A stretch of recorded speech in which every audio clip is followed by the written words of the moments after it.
Assalamualaikum warahmatullahi wabarakatuh. Waalaikumsalam.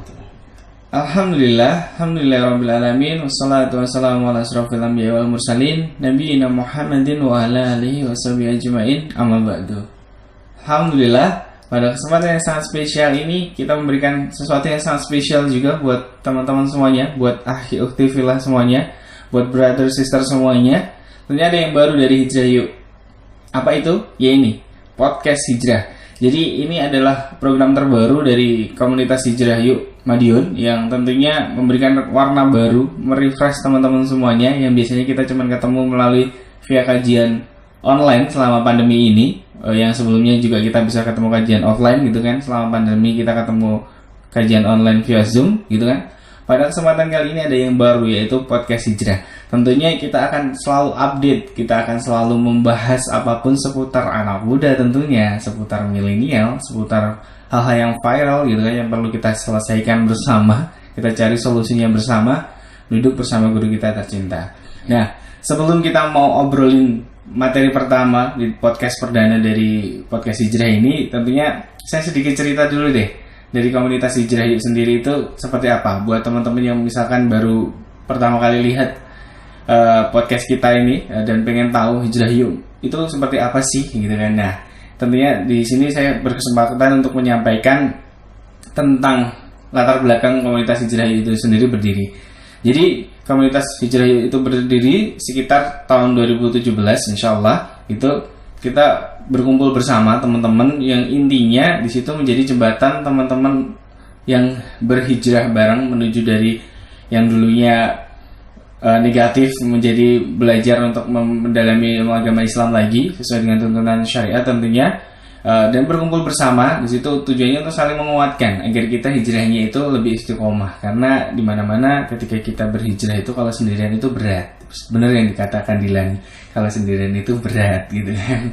Jadi makanya kita barengan. Nah di sini hijrahnya tujuannya untuk berbarengan, kita saling menguatkan agar hijrahnya istiqomah. Nah seiring berjalannya waktu, jadi komunitas Hijrah ini sudah semakin berkembang dan kita semakin rajin untuk kopdar. Sebelum masa pandemi itu kita sering bikin kajian offline, kita ketemu di kajian bareng gitu kan.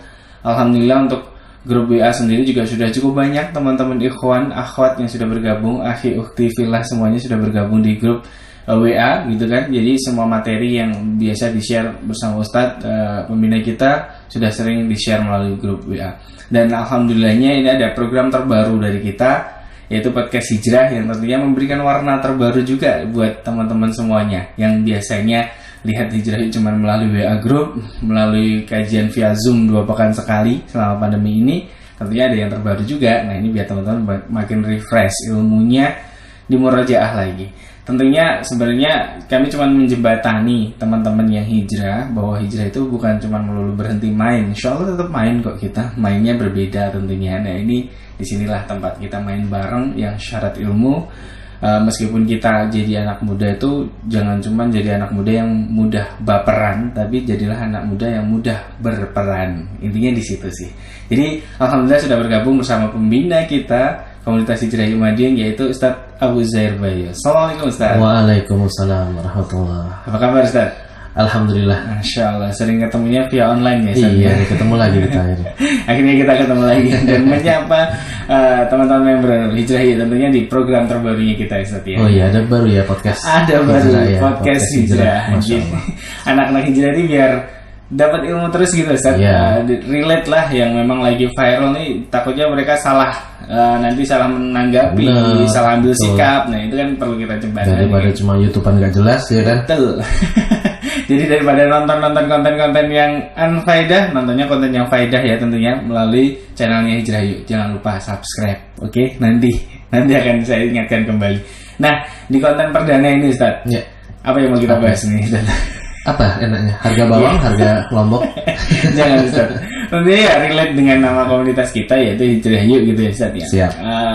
Sebenarnya sih lebih ke mengingatkan kembali kepada anak-anak muda yang di luar sana, akhi ukhti fillah semuanya ada di sana, brother sister yang ada di sana. Arti dari hijrah itu sendiri sebenarnya apa sih Ustadz? Ini lagi viral nih ya.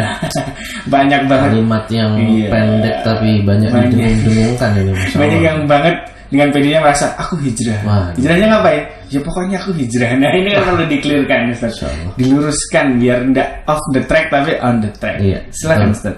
Iya, jadi gini ya, hijrah ini ibadah loh Mas. Masya Dan Allah. ibadah yang besar sekali gitu loh. Masya Allah. Karena hijrah itu kata Nabi Shallallahu Alaihi Wasallam adalah al-muhajir, kata Nabi, al-muhajir man hajara min ma nahallahu anhu.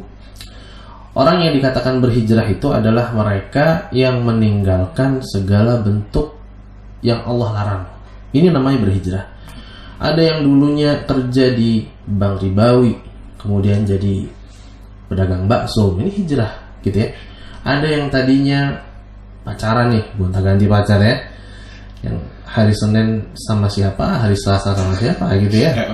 Kemudian dia putusin semua pacarnya, tinggalin, hijrah nih gue nih gitu kan ya. Kemudian ada yang tadinya mungkin bahkan kesyirikan gitu ya, karena kesyirikan ini juga kemaksiatan gitu. Dan ketika seorang dia keluar dari kesyirikan kemudian dia mentauhidkan Allah, ini juga bentuk hijrah. Jadi intinya apapun bentuk seseorang meninggalkan larangan Allah, maka ini dinamakan berhijrah gitu. Jadi hijrah itu bukan sekedar fisik ya, karena memang hijrah ini ada dua definisi kan ya. Ada hijrahnya dulu para sahabat dan Rasulullah ketika mereka berhijrah dari Makkah ke Madinah, ini pun berhijrah namanya. Tapi ketika di masa sekarang seorang pemuda dia kembali kepada Allah dari segala bentuk kemaksiatan yang pernah dia lakukan, entah itu ribawi, entah itu mungkin tadinya seorang vokalis band gitu ya, seorang vokalis band, apalagi kalau sebagai pegawai bank sekaligus vokalis band, wah ini gila-gilaan ini ya, Double ini double kan gitu. Kemudian dia hijrah kepada Allah, ini berhijrah namanya. Dia tinggalkan semua larangan-larangan itu, kemudian dia kembali kepada Allah. Hijrah ini. Nah, yang jadi permasalahan nih belakangan ini kan teman-teman ini terlalu mudah melabeli dirinya bahwa aku sudah hijrah. Hijrahnya tapi sebatas apa? Yang kami lihat itu rata-rata hijrahnya cuma jadi memanjangkan jenggot. Betul. Soalnya jadi naik. Cuma luaran doang. Iya. Nah, tahapannya apakah sudah selesai sampai situ aja, Ustaz? Wih, jadi hijrah ini ketika kata Nabi SAW ini meninggalkan segala bentuk larangan, ya berarti dia meninggalkan segala bentuk larangan gitu loh. Iya. Dan sekali lagi hijrah ini ibadah. Artinya jangan seseorang itu dia berhijrah dengan sekedar pengen dilabeli sebagai orang yang berhijrah gitu lah. Dia berhijrah supaya kenapa ya? Karena cewek pujaannya dia baru-baru aja pakai cadar kan gitu. Nah ini bukan hijrah namanya, hati-hati gitu ya. Kata Nabi SAW, barang siapa yang dia berhijrah ilallahi wa rasulih, maka hijrahnya kepada Allah dan Rasulnya gitu ya. Nah tapi kalau hijrahnya buat dagang, hijrahnya buat menikahi wanita yang dia cintai, maka dia sekedar mendapatkan apa yang dia niatkan. Dia berhijrah supaya apa? Supaya dagangannya tambah laris gitu, bisa jualan sirwal gitu ya, bisa jualan penumbuh jenggot misalkan, bisa jualan sepatu atau celana celana gamis atau gamis misalkan. Nah ini hijrahnya niatnya bukan karena Allah gitu loh. Atau dia berhijrah karena pengen menikah sama ukhti fillah. Nah ini juga niatnya juga nggak benar gitu. Kata Nabi SAW, ya dia sekedar mendapatkan apa yang dia inginkan, dia tapi tidak mendapatkan Allah dan Rasulnya. Jadi ini yang pertama kita harus pahami. Artinya hijrah itu bukan sekedar tren yang nanti naik turun ya, fluktuatif ya, seperti harga bawang yang tadi kita katakan di awal gitu ya. Tapi ini betul-betul harus dijadikan sebagai tren harian gitu loh. Artinya setiap hari kita harus berhijrah. Apapun itu kesalahan kita siapa sih yang bisa bebas dari kemaksiatan kan gitu. Setiap hari kita mungkin jatuh dalam kemaksiatan, dan setiap hari pula kita harus berhijrah. Ini intinya, kita harus jadikan hijrah itu tren harian. Dan hijrah itu bukan sekedar memanjangkan jenggot, make cadar ya, apalagi sebagian dari ukhti fillah gitu kan ya, sudah pakai cadar ternyata malah eksis di YouTube misalkan. Nggak bener kan gitu kan ya. Dan ngapain pakai cadar kalau akhirnya dia juga akhirnya eksis kan gitu, ngalah-ngalahin YouTuber yang cowok. Apalah tutorial apalah ya, intinya ini tidak benar gitu loh. Artinya ketika seorang dia sudah berhijrah dari sesuatu yang Allah haramkan, dia sudah mulai memanjangkan jenggotnya, dia sudah mulai mengenakan cadarnya, maka harus ada tahapan yang lain. Ya banyak tahapannya gitu ya. Jadi bukan hanya sekedar tampilan luar kemudian dia katakan dia berhijrah, enggak. Ya, tapi hijrah ini esensinya lebih dalam dari itu. Ya, ada lagi pertanyaan misalkan seperti ini, Ustaz. Kadang terus apakah ada yang takut juga? Ada pertanyaan yang dia takut. Saya takut nih Mas, kalau berhijrah nanti saya jadi sosok yang jadi kaku, jadi yang kelihatan ekstrim. Ini kebanyakan dengar dari channel-channel yang bukan dari hijrah kayaknya nih. Jadi kelihatan eksklusif gitu. Memang saya terlihat kaku teman-teman. Saya terlihat ekstrim gitu. Lebar iya. Kalau itu fakta. Apakah harus seperti itu? Ketika kita sudah hijrah jadi kaku, jadi eksklusif, jadi terlihat makin ekstrim. Gitu. Apakah seperti itu memang? Gini ya, kita harus mencontoh Nabi kita nih, Nabi Muhammad SAW. Beliau contoh kita, pujaan kita, pedoman kita kan gitu. Nah beliau itu ketika hidup baik di Makkah atau di Madinah, emangnya beliau cuma hidup sama orang-orang Muslim? Kan enggak. Beliau hidup dengan orang-orang Yahudi, beliau hidup dengan orang-orang musyrikin, dan beliau bermuamalah sebagaimana muamalah yang ditetapkan oleh syariat gitu loh. Artinya beliau juga berdagang dengan mereka, beliau juga berbuat baik dengan mereka, orang-orang Yahudi dan orang-orang musyrikin. Ya, beliau terlebih kepada orang Muslim kan gitu. Nah, kita sebagai al-muhajir, ya kata Nabi, kita sebagai orang yang berhijrah itu bukan kemudian terus jadi pasang tampang sangar gitu lah. Udah jenggotnya panjang, wajahnya sangar kan gitu. Ya ini enggak cocok gitu loh. Enggak, kata siapa kemudian berhijrah itu harus kemudian orang tuanya jadi ditinggalkan ya. Kemudian harus kemana-mana mukanya harus jadi berlipat kan enggak ya. Justru ketika kita berhijrah kita belajar adab-adab di sana, bagaimana berbuat baik sama orang tua, bagaimana berbuat baik sama kawan, bagaimana berbuat baik sama istri ya. Jangan-jangan udah hijrah istrinya dipukulin kan enggak benar kan gitu. Enggak ya, itu persepsi yang salah ya, persepsi yang salah. Orang yang hijrah itu harusnya lebih lembut ya. Orang yang hijrah itu harusnya dia lebih beradab kepada orang lain gitu Mas David. Masya Allah. Jadi diluruskan kembali ya teman-teman, ketika berhijrah itu nggak harus terlihat kaku, karena hijrah bukan perkara berhenti main gitu. Betul. Tapi mainnya kan kita berbaik ya. Nah gitu. Kata siapa kemudian berhijrah terus nggak boleh main jadi skater misalkan ya, main skateboarding, nggak ada masalah, silahkan. Kalau hobi-hobi yang nggak dilarang sama syariat ya tafadhol lakukan. Tapi waktu azan sholat gitu. Waktu kajian berangkat. Jangan kalah sama papan skateboardnya kan gitu. Kongkonya dirubah Ustaz. Biasanya kan terlalu banyak kongko di luar, sekarang kongkonya di masjid. Iya harus itu tempat yang paling baik gitu. Ya. Nah satu tips Ustaz, kalau biasanya kan teman-teman nih yang paling mudah itu hijrahnya Mas David gitu kan. Tapi selama ini yang jadi kendala adalah istiqomahnya. Wah, itu sih siapapun itu merasakan gitu ya. Istiqomah itu berat. Yang bisa jadi istilahnya power buat kita untuk selalu menjaga istiqomah itu Ustaz. Mungkin bisa disampaikan ke teman-teman. Oke, ini juga nasihat buat saya juga. Artinya istiqomah ini perkara yang berat ya. Dan istiqomah itu adalah tuntutan dari Allah. Kata Allah Subhanahu wa taala, ya ayyuhalladzina amanu taqullaha haqqa tuqatih wa la tamutunna illa wa antum muslimun. Wahai orang-orang yang beriman, bertakwalah kepada Allah dan janganlah kalian meninggal kecuali dalam keadaan muslim. Nah, sekarang bagaimana kita bisa menjaga keislaman kita supaya tetap istiqomah sampai akhir hayat? Ini penting nih, karena kita nggak tahu kapan kita mati gitu ya. Bisa jadi habis ini Mas David duluan yang mati atau saya yang belakangan kan gitu, nggak tahu ya. Start aja dulu.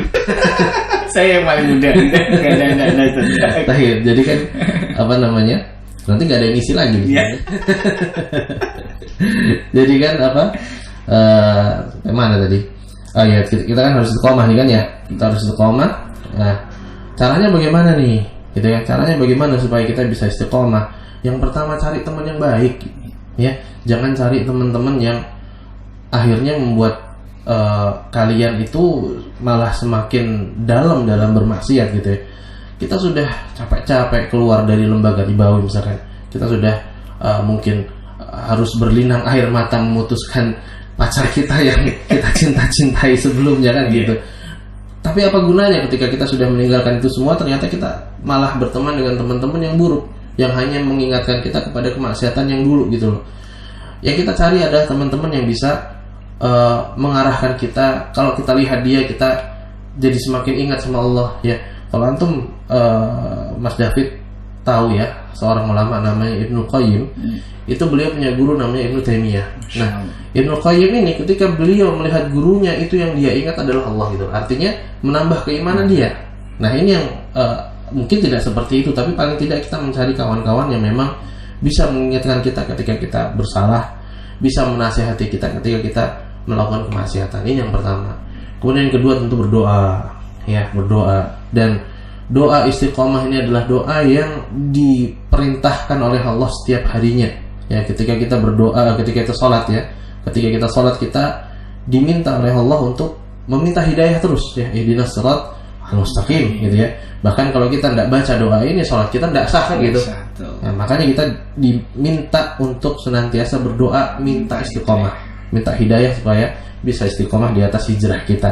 Ya, dan tentunya banyak sih tips yang lain, tapi mungkin ya ini dulu lah, cukup insya Allah. Ya, alhamdulillah.